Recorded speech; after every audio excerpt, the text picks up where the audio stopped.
can you talk to me about like the musical performances and like speaking at the TOF?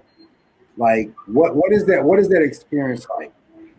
The saying yearning to belong has faults, gang members, some religious institutions, public scholars thrive today. If these groups and structures influence people to cause violence, why not build a community that gives people a sense of belonging and purpose in life? Building the voice community to welcome people of different identities, beliefs, gender, background, and other social and economic strata is all to whom we are. The consciousness of knowing that their voices matter and that they are not invisible and that they are worth love, respect, empathy, being themselves, and feeling included is our greatest joy. In a society where we are taught to keep silent at an early age as good virtue, a society where speaking up could be construed as truancy, the voice community is just what we need. A community With the tough event is something that we look forward to having it to doing putting together every year. That is the TOF, which is the Taste of Freedom event, where we all come together to air our views through music, through educational talks, through interviews, and all of that.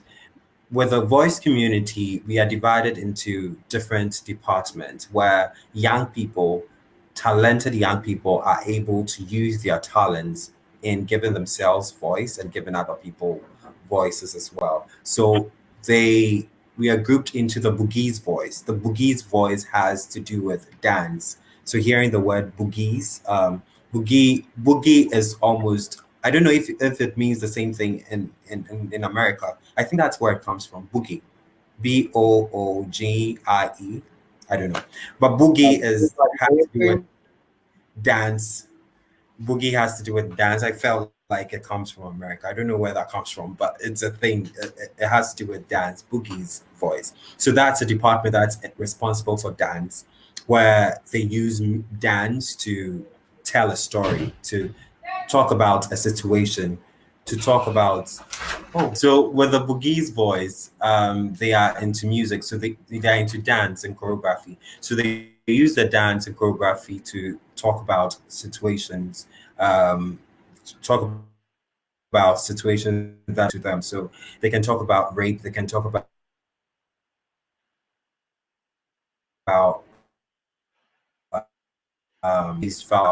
sexuality, into singing, they're into music, instrumentals, and all of those things. We also have the voice wood, which is into film and acting and stuff like that, like the movie Veiled, that was a movie entitled Veiled, that was on male sexual abuse. Question, because I remember seeing the images of that. It said it was very emotional.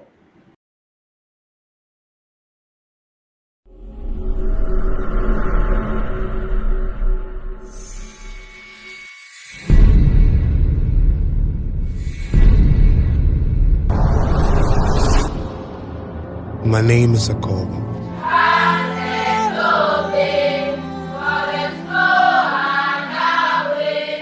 When you know the wrong from the right and you choose to do the right thing, it gives God pleasure. They say sorrow may last for the night, but joy comes in the morning.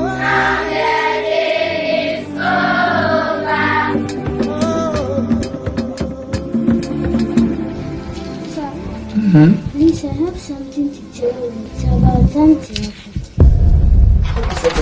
What are you thinking? If I'm more responsible as a father, my life would have been better.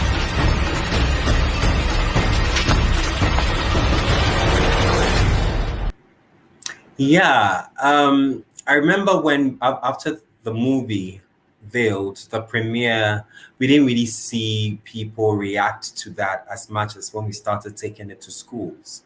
When we started taking it to schools, and then we saw that this movie, oh my God, it really touched these young people. People would cry in the halls, people would cry in the auditoriums.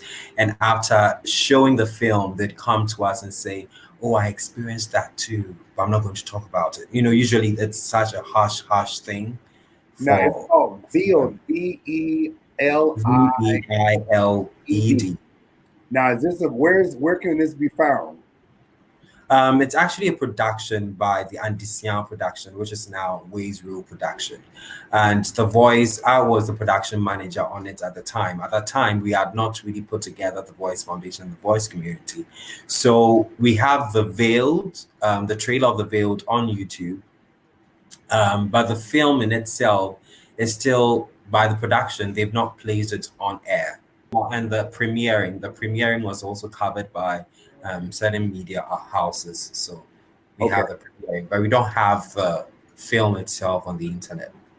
Okay, so what I'll do is I can put, I mean, if it's not supposed to be available, I can put it in my Patreon so people can see it and Okay. go out, like that, because I want Okay. to respect that. Okay. Also, so I think, and my next question is, were the young people in the schools emotional because, like you said, they knew somebody, it happened to them, or what? I mean, was that some kind of like the situations?